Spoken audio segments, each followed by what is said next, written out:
Comme annoncé, Madame Tina Salama, porte-parole du président de la RDC, nous a rejoint sur ces plateaux pour la lecture des ordonnances présidentielles. Bonsoir et bienvenue. Bonsoir, Monsieur Gaëtan. Bonsoir à tous. Ordonnance d'organisation judiciaire numéro 25/134 du 13 janvier 2025 portant mise à la retraite d'un premier président du Conseil d'État.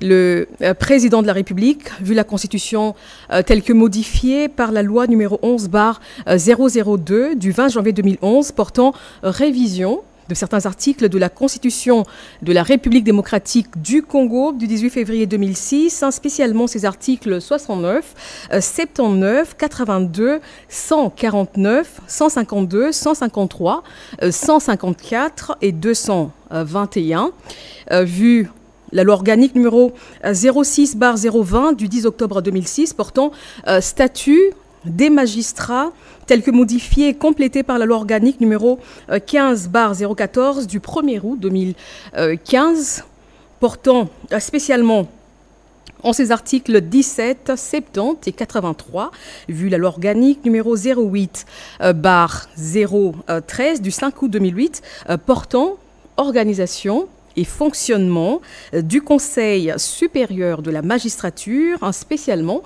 en ses articles 2, 4, 14 et 17, alinéa 1er, vu la loi organique numéro 16/027 du 15 octobre 2016 portant organisation et fonctionnement et compétences des juridictions de l'ordre administratif, spécialement en ces articles 2, 26, 32 et 36, vu l'ordonnance numéro 24/022 du 1er avril 2024 portant nomination d'un premier ministre, attendu que la magistrate concernée a accompli plus de 25 ans de service ininterrompu et qu'il y a lieu qu'elle soit mise à la retraite avec bénéfice de l'éméritat et de l'honorariat, vu le dossier personnel de l'intéressé, vu la nécessité et l'urgence, sur proposition du Conseil supérieur de la magistrature, ordonne. Article 1er est mise à la retraite avec bénéfice de l'éméritat et de l'honorariat la première présidente du Conseil d'État, Madame Audio Nondé, matricule C 000279. Article 2, sont abrogées toutes les dispositions antérieures contraires à la présente ordonnance. Article 3, le président du Conseil supérieur de la magistrature est chargé de l'exécution de la présente ordonnance qui sort ses effets à la date de sa signature. Faite à Kinshasa le 13 janvier 2025, Félix-Antoine Tshisekedi Tshilombo, président de la République, Judith Suminwa Tuluka, première ministre, pour copie certifiée conforme à l'original. Le 13 janvier 2025, le cabinet du président de la République, Anthony Kinzo Kamole, directeur de cabinet. Ordonnance d'organisation judiciaire numéro 25/135 du 13 janvier 2025 portant nomination d'un premier président du Conseil d'État. Le président de la République, vu l'ordonnance numéro 24/022 du 1er avril 2024 portant nomination d'un Premier ministre, vu le dossier personnel de l'intéressé, vu la nécessité et l'urgence, sur proposition du Conseil supérieur de la magistrature, ordonne, à article 1er, est nommée première présidente du Conseil d'État, Madame Nsensele Wansensele, matricule D 000628. Article 2, sont abrogées toutes les dispositions antérieures contraires à la présente ordonnance. Article 3, le président du Conseil supérieur de la magistrature est chargé de l'exécution de la présente ordonnance qui sort ses effets à la date de sa signature. Fait à Kinshasa le 13 janvier 2025, Félix-Antoine Tshisekedi Tshilombo, Judith Suminwa Tuluka, première ministre, pour copie certifiée conforme à l'original le 13 janvier 2025. Le cabinet du président de la République, Anthony Kinzo Kamole, directeur de cabinet.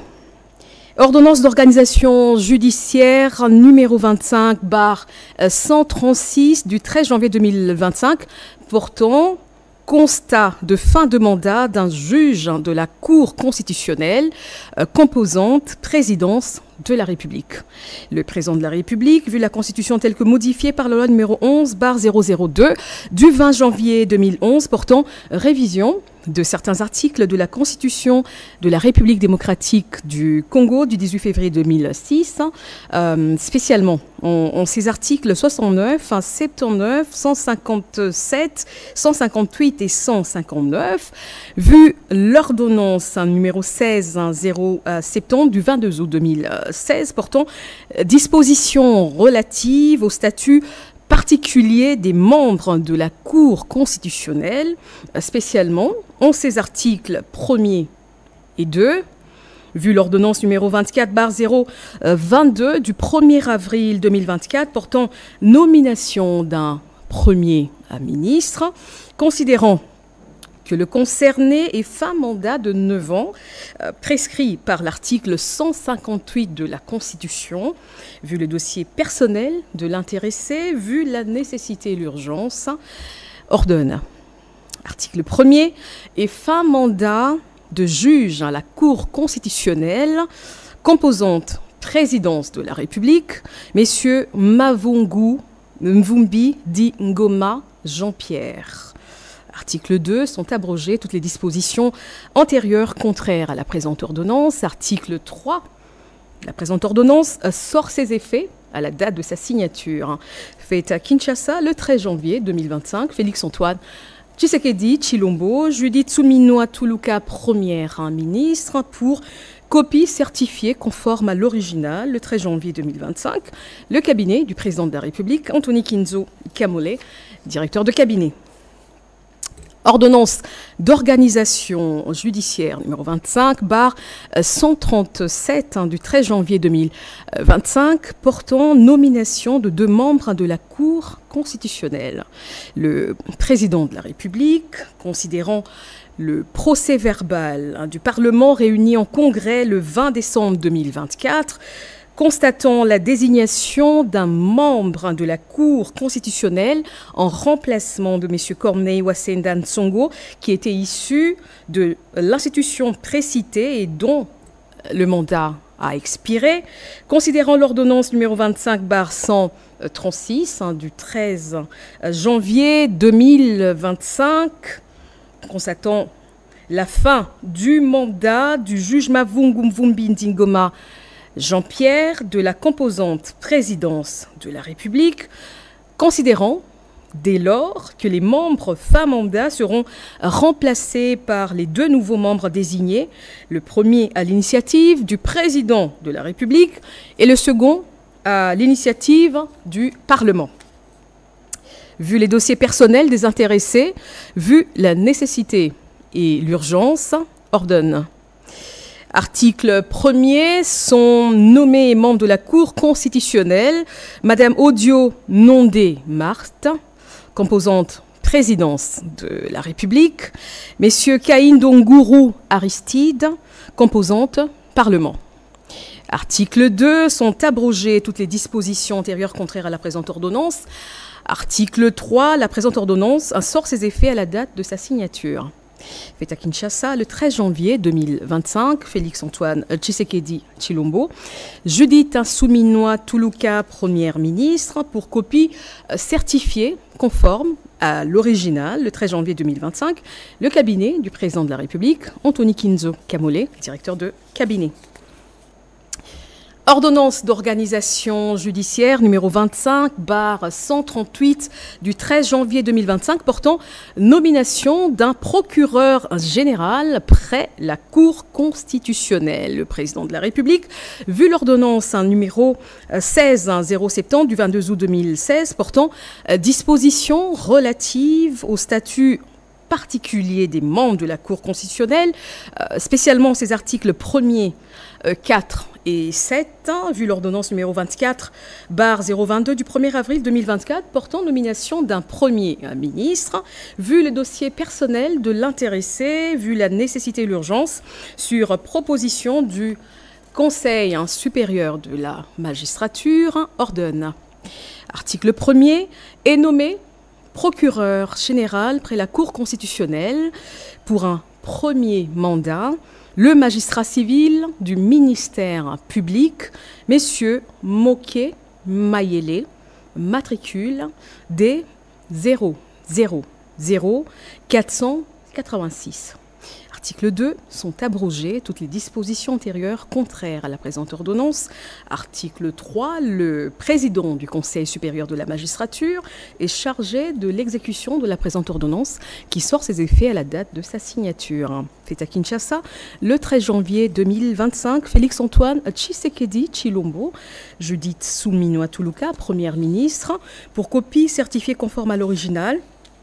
Le 13 janvier 2025, le cabinet du président de la République, Anthony Kinzo Kamole, directeur de cabinet. Ordonnance d'organisation judiciaire du numéro 25139 du 13 janvier 2025 portant mise à la retraite d'un procureur général près le Conseil d'État.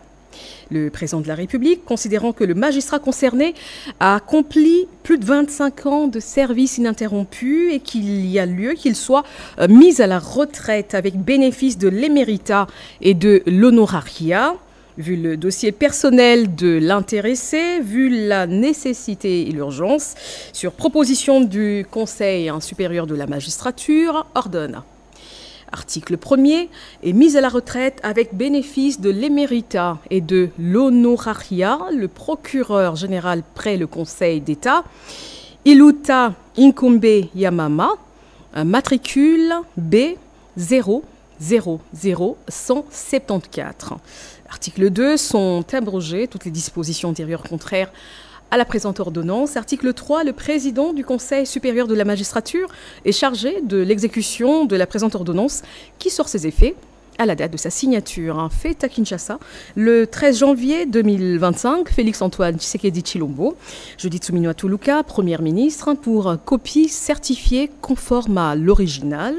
Le 13 janvier 2025, le cabinet du président de la République, Anthony Kinzo Kamole, directeur de cabinet. Ordonnance d'organisation judiciaire numéro 25/140 du 13 janvier 2025 portant nomination d'un procureur général près le Conseil d'État. Le président de la République, vu le dossier personnel de l'intéressé, vu la nécessité et l'urgence, sur proposition du Conseil supérieur de la magistrature, ordonne. Article 1er, nommé procureur général près le Conseil d'État, le magistrat Mukolo Nkokesha Jean-Paul, matricule C 000236. Article 2, sont abrogées toutes les dispositions antérieures contraires à la présente ordonnance. Article 3, le président du Conseil supérieur de la magistrature est chargé de l'exécution de la présente ordonnance qui sort ses effets à la date de sa signature. Fait à Kinshasa, le 13 janvier 2025, Félix-Antoine Tshisekedi Tshilombo, Judith Suminwa Tuluka, première ministre, pour copie certifiée conforme à l'original.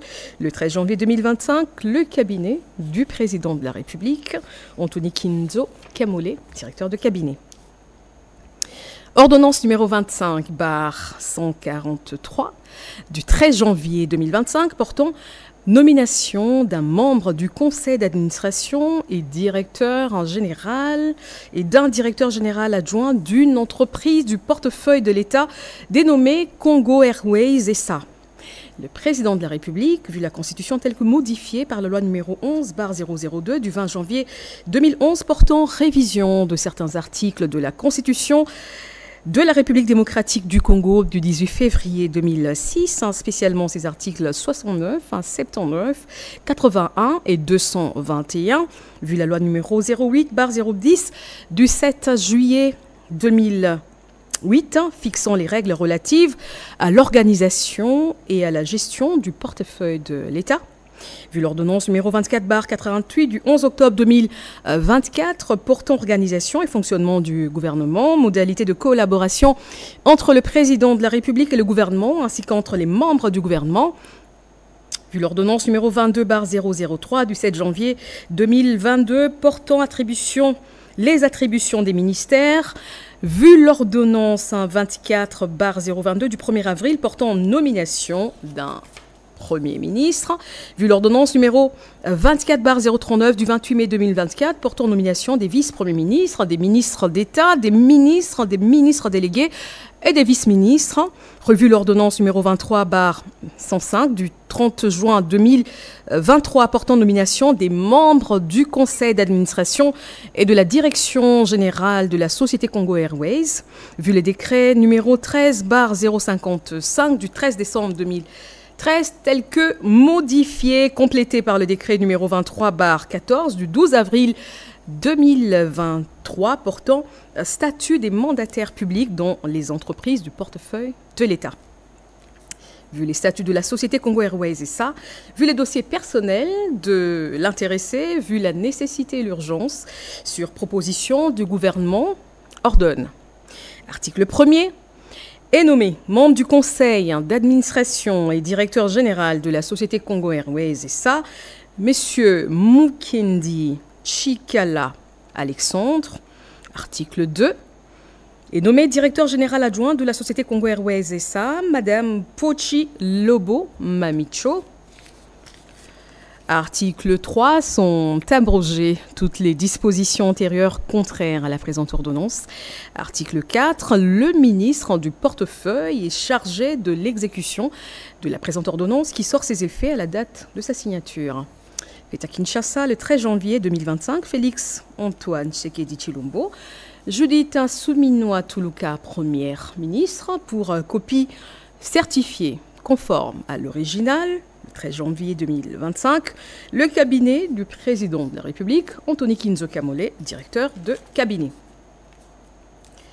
Ordonnance numéro 25/144 du 13 janvier 2025 portant nomination du directeur général adjoint d'un service public dénommé Africaine d'explosifs, en sigle Afridex. Le président de la République, vu l'ordonnance numéro 22/003 du 7 janvier 2022 fixant les attributions des ministères, vu l'ordonnance 24/022 du 1er avril 2024 portant nomination d'un Premier ministre, vu l'ordonnance numéro 24/039 du 28 mai 2024 portant nomination des vice-premiers ministres, des ministres d'État, des ministres délégués et des vice-ministres, vu l'urgence et la nécessité sur une proposition du gouvernement, le Conseil supérieur de la défense entendu ordonne. Article 1er. Est nommé directeur général adjoint du service public dénommé Africaine d'explosifs, en sigle Afridex, messieurs Serge Bokana et Kakumba. Article 2. Sont abrogées toutes les dispositions antérieures contraires à la présente ordonnance. Article 3. La première ministre et le vice-premier ministre, ministre de la Défense nationale et anciens combattants, sont chargés chacun, en ce qui le concerne, de l'exécution de la présente ordonnance qui sort ses effets à la date de sa signature.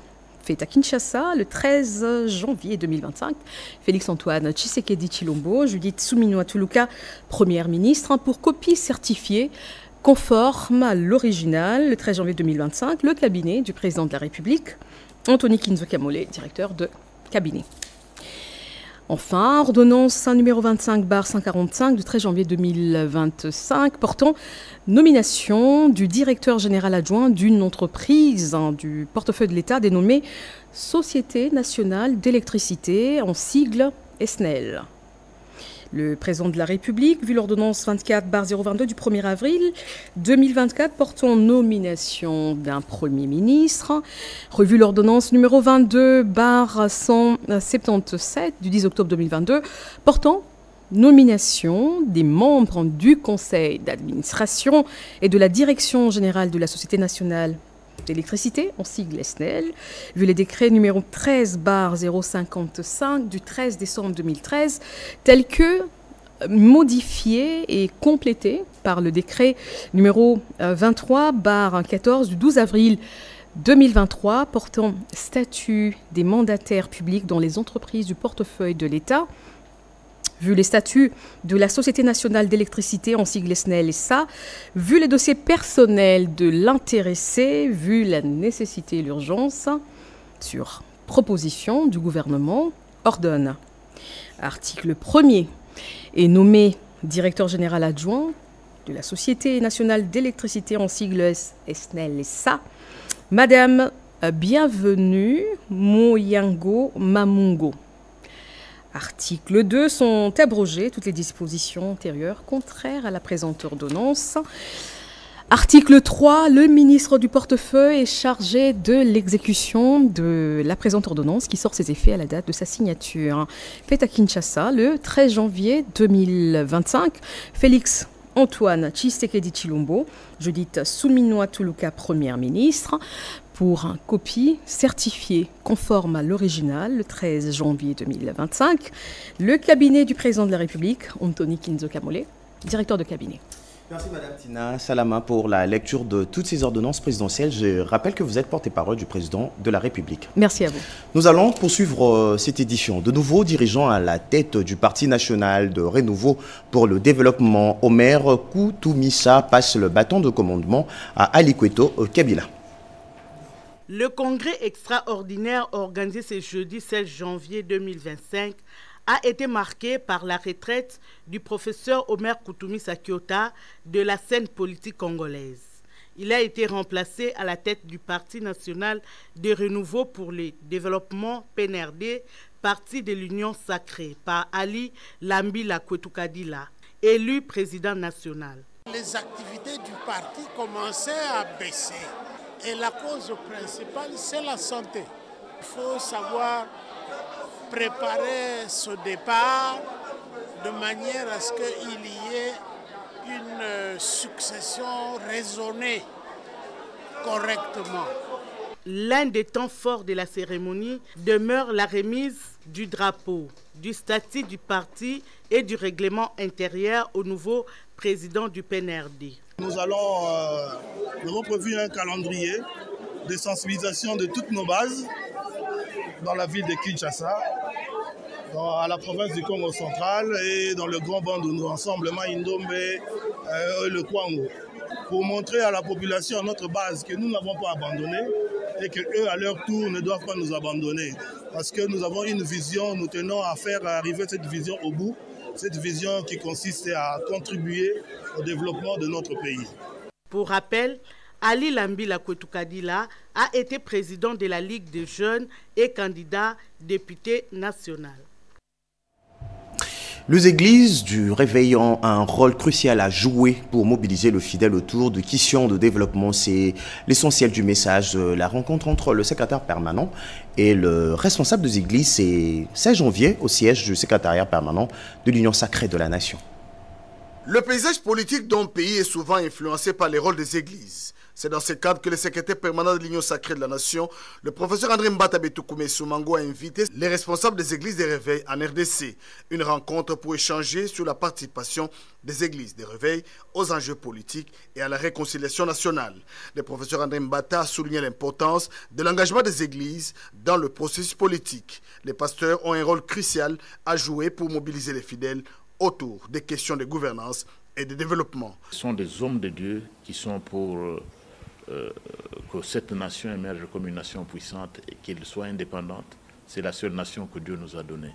Donc je tiens à les remercier très sincèrement. L'Église, face à un pouvoir qui est venu de Dieu, l'Église ne peut pas être dans l'opposition, au risque de se trouver en train de combattre Dieu lui-même. Message accueilli avec joie, et le pasteur Jean Bosco Kindomba du Sang Précieux a dit que les églises de réveil sont prêtes à jouer les rôles et condamnent l'agression à l'est de la République démocratique du Congo. Je l'ai fait remarquer au secrétaire permanent que l'Église ne pourra jamais être à l'opposition vis-à-vis du pouvoir. Et le Congo, c'est notre patrimoine. Au temps de la Bible, les enfants d'Israël, ils ont lutté pour notre nation. Nous aussi, on est contre cette agression. Pendant la visite des installations du secrétaire permanent de l'Union sacrée, André Mbata a encouragé les responsables des églises à promouvoir le dialogue et à œuvrer pour la paix au sein de la communauté. Politique toujours, c'est une renaissance pour le FARDC qui ont réussi à mettre en déroute les éléments de l'armée rwandaise dans une grande partie du territoire de Massissi dans le Nord Kivu. Thierry Moussenepoué, communicateur de l'Union sacrée de la Nation, a évoqué ce sujet devant la presse de Kinshasa. Yvette Mankuntima et Cédric Kenina. Ces communicateurs de l'Union sacrée est monté au créneau pour saluer la montée en puissance des forces armées de la République démocratique Congo qui ont, sous l'impulsion du commandant suprême Félix-Antoine Tshisekedi Tshilombo, inversé les rapports de force dans les zones de combat face à l'armée rwandaise. Pendant des décennies, notre armée a été affaiblie par des pratiques telles que les brassages et les mixages qui visaient à désorganiser et à rendre inopérante face aux agressions extérieures. Aujourd'hui, grâce aux réformes profondes menées par le président Félix Tshisekedi, ces pratiques appartiennent au passé. Nous avons aujourd'hui une armée unifiée et disciplinée. De l'exploitation illégale des ressources naturelles de la RDC par le Rwanda pour alimenter les activités criminelles à l'installation d'une administration parallèle dans les zones occupées, les derniers rapports des experts des Nations Unies viennent conforter ce que la RDC a toujours dénoncé. Ces preuves irréfutables montrent que cette agression n'est pas le fait d'un simple groupe rebelle, mais une action concertée, planifiée et soutenue par un État voisin. Thierry Monsenepo a, dans les volets diplomatiques, salué le fait que le Rwanda, avec l'offensive menée par Félix-Antoine Tshisekedi Tshilombo, se retrouve marginalisé à cause de son implication directe dans la déstabilisation de la République démocratique du Congo. Quelles leçons tirer du processus électoral de 2023 pour mieux préparer 2028? Question au menu d'une matinée politique de commémoration du 13e anniversaire de Burek au siège du parti Rodépanda. Quelles leçons tirer du processus électoral de 2023 pour préparer 2028? Ce thème a été exploité au cours de la matinée de la commémoration du 13e anniversaire de Burek. Son analyse, étayée par plusieurs exposés, était le moment de faire le checking de ce qui a été fait, détecter ce qui n'a pas marché, afin de corriger et rectifier les tirs pour mieux se projeter dans l'avenir avec certitude. Les membres ont bénéficié de l'éducation et l'encadrement civique et patriotique. En 13 ans d'existence, parti cher à son autorité morale, Julien Paluku Kaondia a réalisé un parcours élogieux avec des résultats confortables aux dernières législatives. Le Burek a participé aux premières élections de 2018, de 2023. Il s'en est tiré avec un score non des moindres. La vision de Burek, c'est pouvoir produire encore autant d'élus, atteindre son objectif, toujours dans cette vision prospective pour que 2028 puisse être meilleur. La secrétaire générale, Joséphine Mbombo, revient sur l'essentiel avec un mot d'encouragement au FARDC pour des exploits au front. Réunis à leur siège, tous les membres des différentes fédérations des districts de Kinshasa, la capitale, ont répondu massivement à ces rendez-vous, sans oublier les autres personnalités invitées des autres partis politiques frères. La fête était totale au grand bonheur de son autorité morale. Et puis, c'est communiqué avant de nous quitter, la Caisse nationale de sécurité sociale des agents publics de l'État au-delà de services d'outils de différenciation et performance et prestigieux. CISAM s'impose aujourd'hui comme une identité de la Caisse, indélébilement gravée dans le marbre en raison de son exclusivité dans l'écosystème public du pays, consacrant ainsi le rétablissement de l'échelle de valeur dans la gouvernance publique. Sa démarche qualité s'applique à l'ensemble des activités, notamment l'immatriculation des agents publics, le recouvrement de cotisations, le paiement de prestations de sécurité sociale et l'ensemble de processus corrélés et interactifs. Pour y parvenir, le cadre de la qualité de service mise en œuvre s'articule autour des axes des objectifs, si après 5 au total, Entre autres, améliorer continuellement la qualité de l'offre de services de la SANSAP et délivrer une qualité premium par l'innovation, le professionnalisme, l'efficacité de processus, la simplification de services et la convivialité de tout le point d'interaction avec le client et le différents partenaires et prestataires externes. Améliorer quotidiennement la culture d'orientation client, d'écoute clientèle et de communication efficace avec les agents publics pour augmenter leur satisfaction à travers une gestion proactive et dynamique de la relation aux clients. Pour réussir et relever le défi de la mise en œuvre optimale de cette politique, le directeur général s'engage personnellement et solennellement devant l'histoire, la nation et le parti prenante à déployer non seulement toutes les énergies nécessaires, mais également les ressources requises afin d'être au rendez-vous de résultats arrimés aux 5 axes précités, organisés de revue annuelle pour évaluer ces résultats suivant les exigences de la norme, s'approprier des orientations stratégiques et pragmatiques portées par l'autorité de tutelle, mettre en place de mécanismes incitatifs avisés et rigoureux qui conduiront à placer l'ensemble du personnel devant l'obligation d'observer une attitude d'assiduité, de proactivité, de responsabilité, d'esprit d'équipe, considérant que chaque ressource humaine est un acteur clé du système de management de qualité. Fait à Kinshasa le 9 janvier 2025 Junior Matin. Madame, Messieurs, voilà tout pour cette édition. C'était un journal de la rédaction coordonné par Gu Matundu, réalisé par Marcy Androka, Simon Kakolongo, assisté de Iritier Katendi, Keren Kakolongo, Anno Mouti. À toutes et à tous, bonsoir et merci à vous qui nous suivez depuis la commune de Limete.